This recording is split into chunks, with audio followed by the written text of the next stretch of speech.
শুরু হচ্ছে ম্যাগাজিন অনুষ্ঠান দর্পণ।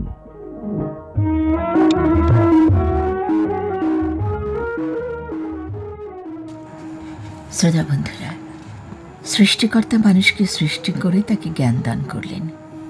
জ্ঞানের পরিধি যত বিস্তৃত হলো, ততই মানুষ বুঝতে পারল কতটা ক্ষুদ্র সে। প্রকৃতির দিকে তাকিয়েও তার জানার চোখ বিস্মিত হলো। দুই সমুদ্রের জল এক রেখায় মিললেও তারা একে অন্যকে অতিক্রম করতে পারে না। সময় এগিয়ে চলে, মানুষের বয়স বাড়ে, কিন্তু কমে যায় আয়ুষ্কাল। মানুষ নিজেকে খুঁজে ফেরে জীবনের দর্পণে। যতদিন বাঁচব, মানব কল্যাণে কিছু করে যাব, আগামী প্রজন্মের জন্য সুন্দর কোনো নিদর্শন রেখে যাব, এই হোক আমাদের প্রত্যাশা। আর এই প্রত্যাশা নিয়ে শুরু করছে আপনাদের প্রিয় ম্যাগাজিন দর্পণের শনিবারের আয়োজন।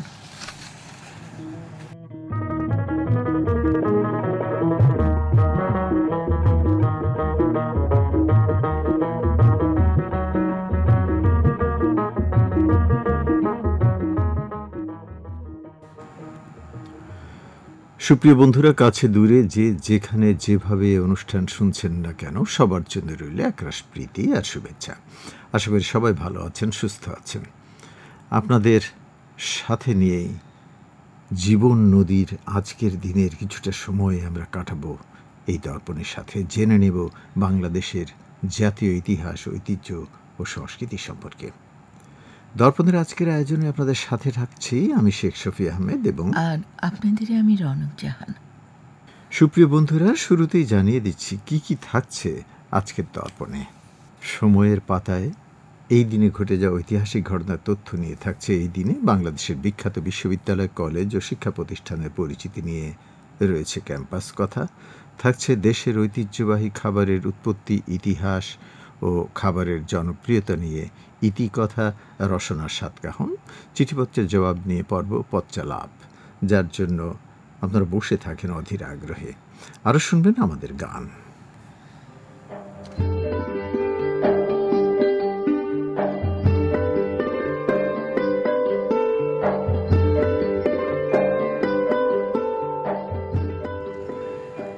জেনে নিলেন আজকের দর্পণ সূচি।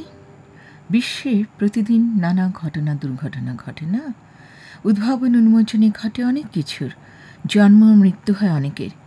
কেউ পৃথিবীতে আসে, কেউ বিদায় নেয় চিরদিনের জন্য।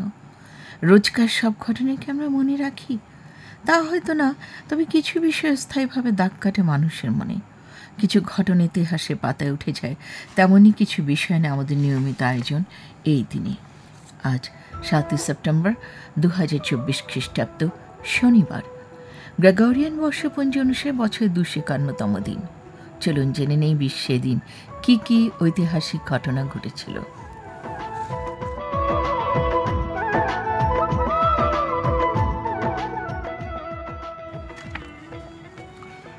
নেপোলিয়ন বোনাপার্ট ছিলেন একাধারে ফরাসি সেনানায়ক ও সম্রাট।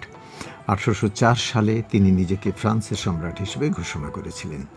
নেপোলিয়নের সুযোগ্য নেতৃত্বে ইউরোপের সুবিশাল ভূখণ্ডে ফরাসি সাম্রাজ্যের সীমানা ছাড়িয়েছিল।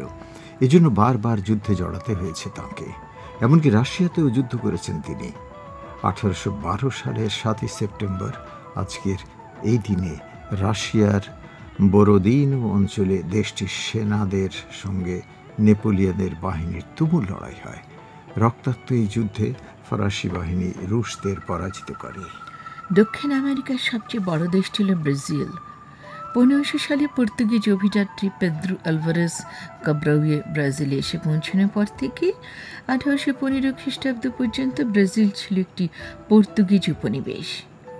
1815 সালে এটি যুক্তরাজ্য, পর্তুগাল ও আলগ্রেভিজের সাথে একত্রিত হয়ে একটি যুক্তরাষ্ট্রীয় শাসন ব্যবস্থা গঠন করে। এরও 7 বছর পরে 1822 সালে এই দিনে ব্রাজিল পর্তুগালের কাছ থেকে স্বাধীনতা লাভ করে। 1860 সালের আজকের দিনে লেক মিশিগানে বাষ্পচালিত জাহাজ লেডি এলগিন ডুবে যায়। এ দুর্ঘটনায় 400 যাত্রীর প্রাণহানি ঘটে। 1904 সালে আজকের দিনে তিব্বতের আধ্যাত্মিক প্রধান দলাই লামার সঙ্গে ব্রিটেনের চুক্তি হয়। 1911 সালে এই দিনে লুভন জাদুঘর থেকে লিওনার্দো দা ভিঞ্চির আঁকা বিখ্যাত ছবি মোনালিসা চুরির অভিযোগে ফরাসি কবি গিলাউম অ্যাপোলোনিয়ানকে গ্রেপ্তার করা হয়। সুপ্রিয় বন্ধুরা, আজকের দিনে জন্ম নিয়েছেন অনেকেই, যারা পরবর্তীতে স্বীয় কাজের মাধ্যমে স্মরণীয় বরণীয় হয়ে আছেন। আমাদের শ্রোতাদের মধ্যেও যাদের জন্ম আজকের এই দিনে, সবাইকে জানাই জন্মদিনের অনেক অনেক অনেক শুভেচ্ছা। শুভ জন্মদিন। শ্রোতা সঙ্গীরা, 1917 সালে এই দিনে অস্ট্রেলীয় জৈব রসায়নবিদ জন ওয়ারকপ কর্নফোর্থ জন্মগ্রহণ করেন। এনজাইম ক্যাটালাইজড বিক্রিয়ার স্তরীয় রসায়ন সংক্রান্ত গবেষণার জন্য 1975 সালে তিনি রসায়নে নোবেল পুরস্কার পান। 1920 সালের এই দিনে ঔপন্যাসিক আশুতোষ মুখোপাধ্যায় জন্ম হয়। সাহিত্যিক আশুতোষ মুখোপাধ্যায়ের জন্ম অধুনা বাংলাদেশের ঢাকা জেলার বজ্রযোগিনীতে। বসুমতী পত্রিকায় তার প্রথম গল্প নার্স মিত্র প্রকাশিত হয়েছিল, পরে যা দ্বীপ জেলে যায় নামে চলচ্চিত্রায়ন করা হয়।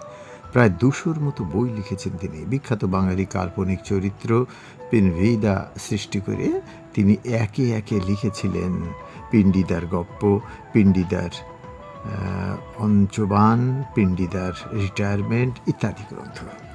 1933 সালে এদিন ইংল্যান্ডের রানী প্রথম এলিজাবেথ জন্মগ্রহণ করেন। 1826 সালে এদিনে বিশিষ্ট চিন্তাবিদ ও সমাজসেবক রাজনারায়ণ বসুর জন্ম। 1912 সালে এদিনে টেক্সওয়ান্ট হিউলেট প্যাকার্ডের বা এইচপির অন্যতম প্রতিষ্ঠাতা ডেভিড প্যাকার্ডের জন্ম হয়। রুশ কথা সাহিত্যিক আলেকজান্ডার ইভানোভিচ কুপরিনের জন্ম 1870 সালের আজকের এই দিনে। 1934 সালে তিনি জন্মগ্রহণ করেন খ্যাতনামা বাঙালি সাহিত্যিক সুনীল গঙ্গোপাধ্যায়। সুনীল গঙ্গোপাধ্যায়ের জন্ম অধুনা বাংলাদেশের মাদারীপুরের ডাসার উপজেলায়। একাধারে কবি, ঔপন্যাসিক, ছোট গল্পকার, সম্পাদক, সাংবাদিক ও কলামিস্ট হিসেবে অজস্র স্মরণীয় রচনা উপহার দিয়েছেন। 1958 সালে তার প্রথম কাব্যগ্রন্থ একা এবং কয়েকজন এবং 1966 খ্রিস্টাব্দে প্রথম উপন্যাস আত্মপ্রকাশ প্রকাশিত হয়। তার উল্লেখযোগ্য কয়েকটি বই হল সেই সময়, পূর্ব পশ্চিম, আমি কীরকমভাবে বেঁচে আছি, হঠাৎ নীরার জন্য, রাত্রির রদেহ, অরণ্যের দিনরাত্রি, প্রথম আলো ইত্যাদি। শিশু সাহিত্যে তিনি কাকাবাবু সন্তু নামে এক জনপ্রিয় গোয়েন্দা সিরিজের রচয়িতা। সুপ্রিয় বন্ধুরা, এই দিনে পৃথিবী থেকে বিদায় নিয়েছেন অনেকে। 1907 সালের এই দিনে মারা যান ফরাসি কবি সুলি প্রুধম। সুলি প্রুধম ছিলেন সাহিত্যে নোবেল জয়ী। 1901 সালে সাহিত্যে নোবেল পুরস্কার দেয়া শুরু হলে তিনি সর্বপ্রথম সাহিত্যে নোবেল পুরস্কার পান। 1910 সালের এই দিনে ইংরেজি চিত্রশিল্পী উইলিয়াম হলম্যান হান্ট মৃত্যুবরণ করেন। মেক্সিকান চিত্রশিল্পী হোস ওরঙ্কার মৃত্যু 1949 সালের আজকের এই দিনে। এই দিনে শুনতে শুনতে জেনে নিলাম আজ কবি সুনীল গঙ্গোপাধ্যায়ের জন্মদিন, তাই না? এই দিনে তাঁর লেখা কবিতার কিছু চরণ শোনানোর লোকটা সামলাতে পারছি না। কবিতায় তিনি বলেন, আমি জয়ী নই, আমি পরাজিত নই, আমি এমনই একজন মানুষ, পাহাড়ি চূড়ায় পৃথিবীকে পদতলে রেখে আমার নাভিমূল থেকে উঠে আসে বিষণ্ণ ক্লান্ত দীর্ঘশ্বাস। এই নির্জনতাই আমার ক্ষমা প্রার্থী অশ্রুমোচনের মুহূর্ত। সুপ্রিয় বন্ধুরা, আমাদের শ্রোতারাও অনেকে সুনীলকে মনে রাখবেন। কেউ কথা রাখেনি কবিতার মধ্য দিয়ে।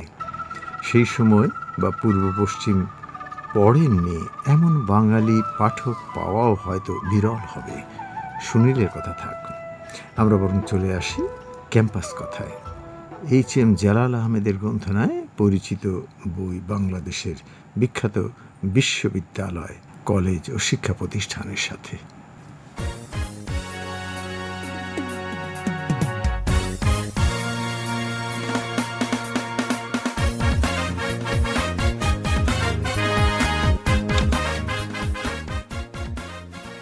রাজধানী ঢাকায় অবস্থিত দেশের অন্যতম উচ্চশিক্ষা প্রতিষ্ঠানের নাম জগন্নাথ বিশ্ববিদ্যালয়। এটি একটি স্বায়ত্তশাসিত সরকারি বিশ্ববিদ্যালয়। শুরুতে স্কুল হিসেবে আত্মপ্রকাশ করা এই প্রতিষ্ঠানটি কালের পরিক্রমায় নানা পর্যায় পেরিয়ে আজ দেশের শীর্ষস্থানীয় বিশ্ববিদ্যালয়ে পরিণত হয়েছে। প্রিয় শ্রোতা, শুরুতেই জানিয়ে দিচ্ছি জগন্নাথ বিশ্ববিদ্যালয়ের সংক্ষিপ্ত ইতিহাস।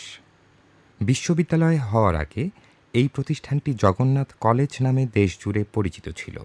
এর আগে এটি ছিল একটি স্কুল। 1858 সালে ঢাকা ব্রাহ্ম স্কুল নামে এর প্রতিষ্ঠা হয়। 1972 সালে এর নাম পরিবর্তন করে রাখা হয় জগন্নাথ স্কুল। মানিকগঞ্জ জেলার সাটুরিয়া উপজেলার বালিয়াটি জমিদার পরিবারের সন্তান কিশোরীলাল রায় চৌধুরী তার বাবার নামে জগন্নাথ স্কুল হিসেবে প্রতিষ্ঠানটির নামকরণ করেন। 1884 সালে এটি দ্বিতীয় শ্রেণীর কলেজ এবং 1908 সালে প্রথম শ্রেণীর কলেজে পরিণত হয়। 1968 সালে কলেজটিকে সরকারিকরণ করা হয়। এটি 1975 সালে স্নাতক এবং স্নাতকোত্তর প্রোগ্রাম চালু করে। অবশেষে 2005 সালে জাতীয় সংসদে জগন্নাথ বিশ্ববিদ্যালয় আইন 2005 পাশের মাধ্যমে এটি পূর্ণাঙ্গ সরকারি বিশ্ববিদ্যালয়ে পরিণত হয়। প্রতি বছর 20 অক্টোবর জগন্নাথ বিশ্ববিদ্যালয় দিবস উদযাপন করা হয়। জগন্নাথ বিশ্ববিদ্যালয়ে প্রায় 25,000 শিক্ষার্থী রয়েছে। শিক্ষক সংখ্যা 5 শতাধিক। বর্তমানে 7টি অনুষদের অধীনে 38টি বিভাগে এর শিক্ষা কার্যক্রম পরিচালিত হচ্ছে। রয়েছে আলাদা 2টি ইনস্টিটিউট। এই বিশ্ববিদ্যালয়ের আয়তন বর্তমানে মোট 207 একর। 7.5 একর শতবর্ষ পুরাতন ক্যাম্পাস ও ঢাকা জেলার কেরানীগঞ্জ উপজেলায় এর নির্মাণাধীন নতুন ক্যাম্পাস, যার আয়তন গেজেটভুক্ত 200 একর। জগন্নাথ বিশ্ববিদ্যালয়ের পুরাতন ক্যাম্পাস অবকাঠামোগত সুযোগ সুবিধার দিক থেকেও কিছু সীমাবদ্ধতা রয়েছে। মূলত কলেজ থেকে বিশ্ববিদ্যালয়ে রূপান্তর করার পরে প্রতিষ্ঠানটিতে পুরো বিশ্ববিদ্যালয়ের আবহ তৈরি করা ছিল একটি বড় ধরনের চ্যালেঞ্জ। বিশ্ববিদ্যালয়ের বর্তমান কর্তৃপক্ষের নানা উদ্যোগের ফলে দ্রুতই একটি পূর্ণাঙ্গ বিশ্ববিদ্যালয়ের রূপ পাচ্ছে। গড়ে উঠেছে নানা স্থাপনা ও আনুষাঙ্গিক সুযোগ সুবিধা। বিশ্ববিদ্যালয়ের 7 তলা বিশিষ্ট ভবনটির সামনে রয়েছে দেশের একমাত্র গুচ্ছ ভাস্কর্য। ভাস্কর রাশা নির্মিত ভাস্কর্যটির এক পাশে চিত্রিত হয়েছে মুক্তিযুদ্ধের প্রস্তুতি পর্ব, অপর পাশে পাকিস্তানি হানাদার বাহিনীর নির্মম গণহত্যা। ভাস্কর্য থেকে সামনে যেতেই দৃষ্টিনন্দন শহীদ মিনার। এর উত্তর দিকে রয়েছে বিশ্ববিদ্যালয়ের অবকাশ ভবন। দক্ষিণ দিকে আছে পুরনো বিজনেস স্টাডিজ ভবন, যা এখন ভাষা শহীদ রফিক ভবন নামে পরিচিত। বিশ্ববিদ্যালয় হিসেবে নতুন হলেও জগন্নাথ বিশ্ববিদ্যালয় উচ্চশিক্ষা ও গবেষণায় গুরুত্বপূর্ণ ভূমিকা রেখে চলেছে। বিশ্ববিদ্যালয়ে রয়েছে বেশ কয়েকটি গবেষণাগার। চালু করা হয়েছে এমফিল ও পিএইচডি প্রোগ্রাম। এই বিশ্ববিদ্যালয়ের অনেক শিক্ষক এবং শিক্ষার্থী বিশ্বের বিভিন্ন উন্নত দেশে উচ্চশিক্ষা গ্রহণ করছেন। বাংলাদেশের বিভিন্ন সামাজিক ও রাজনৈতিক আন্দোলনে এ প্রতিষ্ঠানটির শিক্ষার্থীদের অনবদ্য অবদান রয়েছে। 52-র ভাষা আন্দোলন, 66-র 6 দফা আন্দোলন, 69-এর গণ অভ্যুত্থান এবং 71-এর মহান মুক্তিযুদ্ধে এখানকার শিক্ষার্থীদের সক্রিয় অংশগ্রহণ ছিল। মহান ভাষা শহীদ আব্দুর রফিক, সাহিত্যিক আনিসুজ্জামান, কথাসাহিত্যিক ইমদাদুল হক মিলন, চলচ্চিত্র ব্যক্তিত্ব এটিএম শামসুজ্জামান সহ আরও অনেক গুণীজন এই প্রতিষ্ঠান থেকে উঠে এসেছেন। প্রথম ভারতীয় হিসেবে ইংলিশ চ্যানেল অতিক্রম করা বিশ্ববিখ্যাত সাঁতারু ব্রজনে দাস এই প্রতিষ্ঠানেরই শিক্ষার্থী ছিলেন। এ প্রতিষ্ঠানে শিক্ষকতা করেছেন আখতারুজ্জামান ইলিয়াস, অজিত কুমার গুহ এবং আব্দুল মান্নান সৈয়দের মতো কালজয়ী শিক্ষকেরা। 1.5 শতাব্দীরও বেশি পূর্বে পূর্ব বাংলা ব্রাহ্ম সমাজের শিক্ষাকেন্দ্র হিসেবে যাত্রা শুরু করা ব্রাহ্ম স্কুল নানা চড়াই উতরাই পেরিয়ে বর্তমানে দেশের বৃহত্তম বিশ্ববিদ্যালয়ের একটি। জগন্নাথ বিশ্ববিদ্যালয় তাই আশার বাতিঘর, মানুষ গড়ার কারিগর। এই শিক্ষা প্রতিষ্ঠান বেঁচে থাকুক আরও 1000 বছর।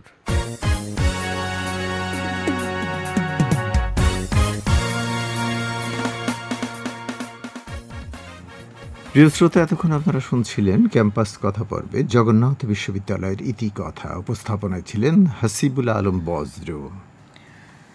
শ্রোতা সঙ্গীরা, আমাদের এখনকার পরিবেশনা রসনায় সাতকাহন। গ্রন্থনা করেছেন শেখ শাকিল আহমেদ, উপস্থাপনায় বৈশাখী খাতুন।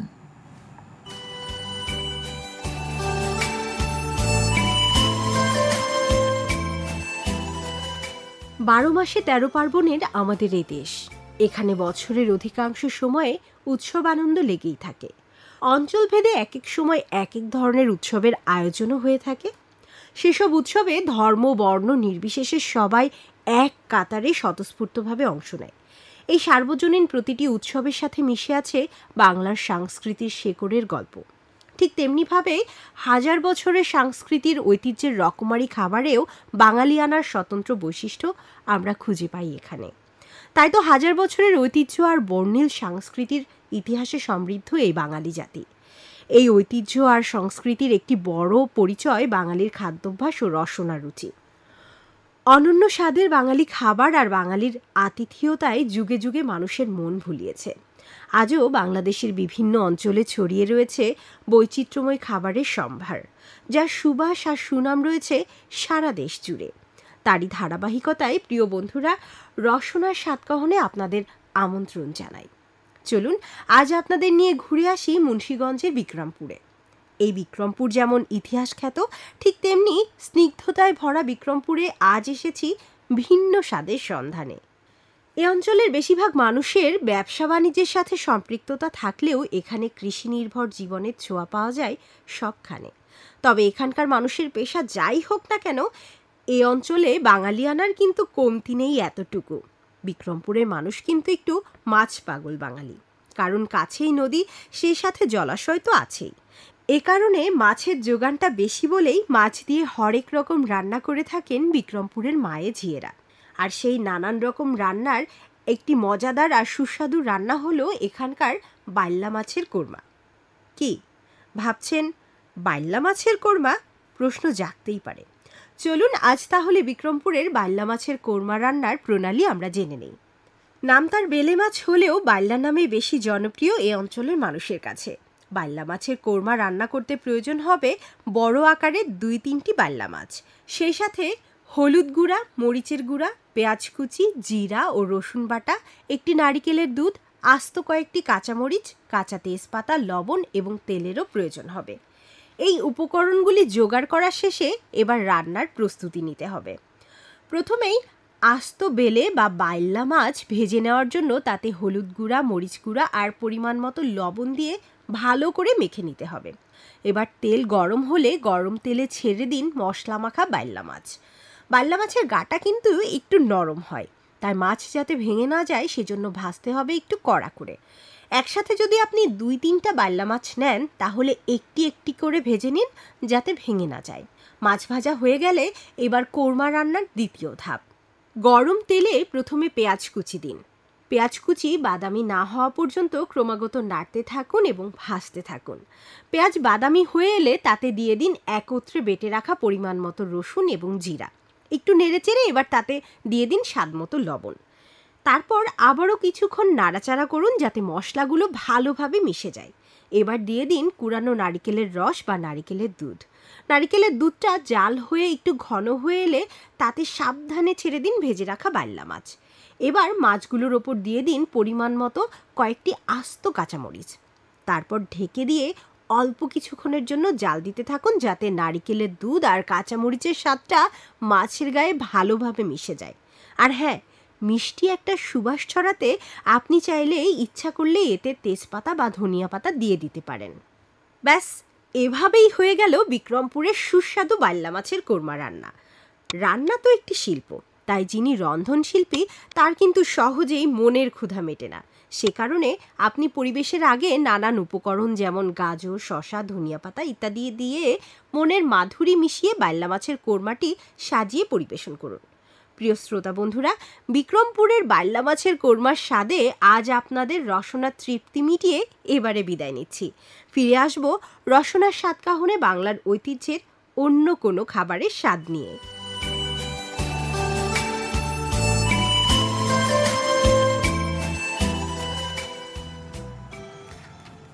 রসনার সাতকাহন পর্বে খাবারের কথা শুনছিলেন। সুপ্রিয় বন্ধুরা, শহরের ব্যস্ত কোলাহলে আমরা এখন প্রিয়জনের সাথে দেখা সাক্ষাৎ প্রায় ভুলেই গেছি বললেই চলে। কাজের চাপে যন্ত্র হয়ে যাচ্ছি যেন, একে অন্যের খোঁজ খবর নেওয়া আর হয় না। ফেসবুকে কমেন্টস দিলেও চিঠি লেখা আর হয়ে ওঠে না। আমাদের দর্পণের শ্রোতারা নিঃসন্দেহের ব্যতিক্রম। আজও বসে আছি শ্রোতা বন্ধুদের কয়েকটি চিঠি নিয়ে। চিঠির ঝাঁপি খুলতে আর দেরি করতে চাই না। চলুন শুরু করা যাক পত্রালাপ।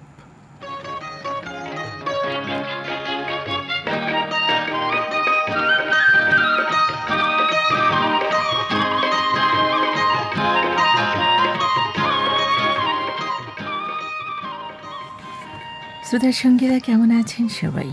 সবাইকে প্রীতি শুভেচ্ছা জানিয়ে শুরু করছি পত্রালাপ।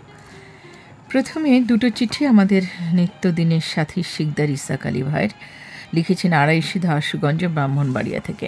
নিয়মিত একজন শ্রোতা এবং পত্র লেখকও বটে, এবং প্রায় প্রতি সপ্তাহে কিন্তু উনি চিঠি লিখে থাকেন আমাদের অনুষ্ঠান নিয়ে। বেশ অনেক মিস যায় না সাধারণত। তো দেখা যাক আজকে কি লিখেছেন, তাই না? আজকে লিখেছেন 27শে জুলাই 31শে জুলাই দর্পণ ম্যাগাজিনের পুরো আয়োজন মন দিয়ে শুনেছি, পর্ববিন্যাস আর উপস্থাপনা খুব ভালো লেগেছে। তারপরে লিখেছেন একাধিক ম্যাগাজিন অনুষ্ঠান থাকলেও দর্পণ ম্যাগাজিনের মতো নয়। সেটা তো এখন আপনারাই ভালো বলতে পারবেন আমাদের চেয়ে, তাই না? তবে মন দিয়ে অনুষ্ঠান শুনবেন এবং চিঠি লিখবেন। এবারে চিঠি মাহফুজ মুরাদ লিখেছেন, সভাপতি ইফটিজিং মুক্ত বেতার শ্রোতা সংঘ, চর বাঘুয়া সিঙ্গুয়া বাজার, কাপাসিয়া, গাজীপুর থেকে আপনার চিঠি। আপনি লিখেছেন, শ্রদ্ধেয় ভাইয়া ও আপু, চিঠির শুরুতে আমার সশ্রদ্ধ সালাম গ্রহণ করুন। আপনাকে অনেক অনেক সালাম এবং শুভেচ্ছা আমাদের পক্ষ থেকে। আপনি লিখেছেন, দীর্ঘ অনেক দিন পর আবারও লিখলাম দর্পণে। কেন ভাই দীর্ঘ অনেক দিন পর কেন লিখবেন? আমরা তো চাই আমাদের সব শ্রোতা বন্ধুই প্রতি সপ্তাহে আমাদের অনুষ্ঠান যেমন নিয়মিত শুনুক এবং আমাদের কাছে তার চিন্তা চেতনার কথা, আমাদের অনুষ্ঠান নিয়ে গঠনমূলক কথাবার্তা আমাদেরকে লিখে জানাবে, এমনটি কিন্তু আমরা প্রত্যাশা করি আপনাদের কাছ থেকে। আপনি আরও লিখেছেন, আমি যতই দূরে থাকি না কেন আমার মনের দর্পণে তোমার প্রতিচ্ছবি বারবার ভেসে ওঠে। এটি কিন্তু একটি সুন্দর কথা আপনি লিখেছেন, খুব ভালো লাগলো আপনার এই কথাটি পড়ে। আরও লিখেছেন, দর্পণের প্রত্যেকটি পর্ব আমার কাছে মনের মতো লাগে। তবে এই কথাতে আমরা একমত হতে পারবো না ভাই, কেননা সবগুলোই যে ভালো করি, ভালো পরিবেশনা থাকে এমনটি কিন্তু আমরা কোনোদিন বলি না তেমন কথা। যাই হোক, তবুও আপনার কাছ থেকে এমন মন্তব্য আমাদের তো অবশ্যই ভালো লাগবে। তারপরেও আপনার প্রতি আমাদের অনুরোধ থাকবে যে আমাদের অন্যান্য দিনের পরিবেশনাগুলো সম্পর্কে আপনার চুলচেরা বিশ্লেষণ, যাতে করে আমরা ভবিষ্যতে আমাদের অনুষ্ঠান কি করলে আরও ভালো করা যায়, কি করলে আরও ভালো হয়, এগুলো বিষয়ে আমরা একটা দিক নির্দেশনা পেতে পারি আপনাদের কাছ থেকে। সব শেষে আপনি লিখেছেন, এখন থেকে আবারও নিয়মিত লেখার ইচ্ছে আছে। কেন ভাই, ইচ্ছের কথা কেন বলছেন? অবশ্যই আপনি লিখবেন। আপনি লিখেছেন, আজ এ পর্যন্তই। ধন্যবাদ আপনাকে, অনেক অনেক ধন্যবাদ চিঠির জন্য। আবার লিখবেন, অনেক অনেক শুভকামনা রইল আপনার জন্য দর্পণের পক্ষ থেকে। অনেক দিন পরে একজন পুরনো শ্রোতা মোহাম্মদ আব্দুল হান্নান স্যার, সভাপতি মিতালি রেডিও ক্লাব, দক্ষিণ লালপুর নাটোর থেকে লিখেছেন। উনি একসময় একেবারে নিয়মিত লিখতেন। যাই হোক, এই বয়সেও যে তিনি এভাবে সুন্দর পরিষ্কার স্বচ্ছভাবে লিখে বিশ্লেষণ করে চিঠিটা পাঠিয়েছেন, এর জন্য আপনার কাছে অনেক কৃতজ্ঞ স্যার। আপনি লিখেছেন, গত 20শে জুলাই 2024 তারিখে প্রচারিত দর্পণের এই দিনে প্রাণের গীত, গ্রামীণ জীবন, পত্রালাপ, সাবিনা ইয়াসমিনের গান সব কিছু ভালো লেগেছে। বিশেষ করে পত্রালাপে প্রিয় কণ্ঠযুগলের সমন্বয়ে উত্তরদান আমাকে মুগ্ধ করছিল। সুন্দর উপস্থাপনার জন্য প্রাণ ঢালো অভিনন্দন জ্ঞাপন করছি সবাইকে। আপনাকে অনেক অনেক ধন্যবাদ নতুন করে আবার আমাদের অনুষ্ঠানে আসার জন্য। এখানে একটি কথা আপনি লিখেছেন, এটা কিন্তু ঠিক নয় যে আমি অনেক পুরনো লিখছি না, এই জন্য আমাকে সবাই ভুলে গেছে। আমি কিন্তু ব্যক্তিগতভাবে মাঝে মাঝে আপনার শরীর স্বাস্থ্যের খোঁজ খবর নেই, আর আমরা কাউকে ভুলি না। রনকের সাথে আমিও একমত। একটু আগেই বলছিলাম যে আব্দুল হান্নানের চিঠি যখনই রনক বললেন, তখন নিশ্চয়ই লালপুর নাটোর শ্রোতা বন্ধু লিখেছেন। যাই হোক, অনেক অনেক ধন্যবাদ এবং শুভকামনা আপনার জন্য। আপনি আবারও লিখবেন, প্রতি সপ্তাহে লিখবেন, এমনটি আমরা আশা করি। এবারে চিঠি আমির সোহেল লিখেছেন, সভাপতি উত্তরণ বেতার শ্রোতা সংঘ, রুদ্রদী বাজার, মনোহরদী, নরসিংদী থেকে। এই আমির সোহেল কিন্তু নিয়মিত চিঠি লিখেন এবং একজন নিয়মিত দর্পণের শ্রোতাও বটে। তো চলুন দেখা যাক আজকে আপনার চিঠিতে কি রয়েছে। ও প্রথম কবিতার আকারে লিখেছেন উনি। প্রথম পরশে আমার হৃদয়ে দিয়েছ তুমি দোলা, এই জীবনে জীবনে তোমায় কভু যাবে না কো ভোলা, মনের নীল আকাশে তাই লিখেছি তোমার নাম, তুমি ছাড়া নাই তো জানি এই জীবনের কোনো দাম। হে প্রিয় পত্রলাভ দর্পণ। চমৎকার চমৎকার। যাই হোক, এখন আপনার প্রতি আমাদের পরামর্শ থাকবে, আমার অনুরোধ থাকবে যে আমাদের অনুষ্ঠানগুলো প্রতিদিন যেগুলি পরিবেশনা দর্পণ থেকে আমরা প্রচার করে থাকি নিয়মিত শুনবেন এবং আমাদের পরিবেশনাগুলো সম্পর্কে আপনার মতামত জানিয়ে অবশ্যই আমাদেরকে চিঠি লিখবেন। অনেক অনেক ধন্যবাদ আপনাকে। আবারও লিখবেন, কেমন? তো আবারও কথা হবে আগামী শনিবার পত্রলাভ পর্বে।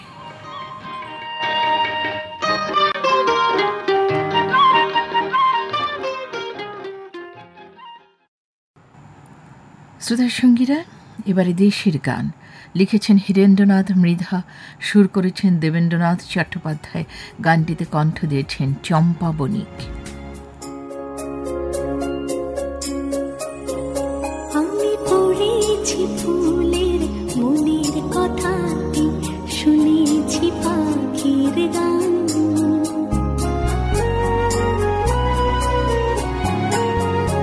আমি পড়েছি ফুলের মনের কথাটি, শুনেছি পাখির গান, জেনেছি বাতাস বয়ে যেতে যেতে কি কথা শুনিয়ে যায়, ওরা বলে কানে কানে জেগেছে হৃদয় স্বদেশের চেতনা, স্বদেশের চেতনা। আমি পড়েছি ফুলের মনের কথা, শুনেছি পাখির গান।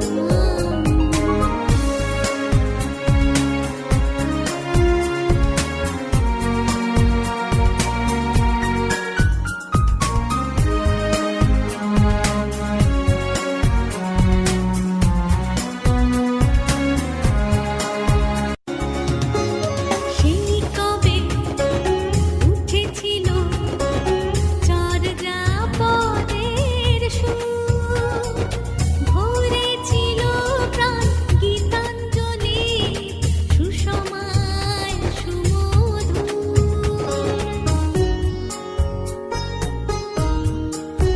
ও সেই কবে উঠেছিল চর্যাপদের সুর। সুপ্রিয় বন্ধুরা, এই গানের সুরে রেশ ধরেই শেষ করছি আমাদের আজকের দর্পণ।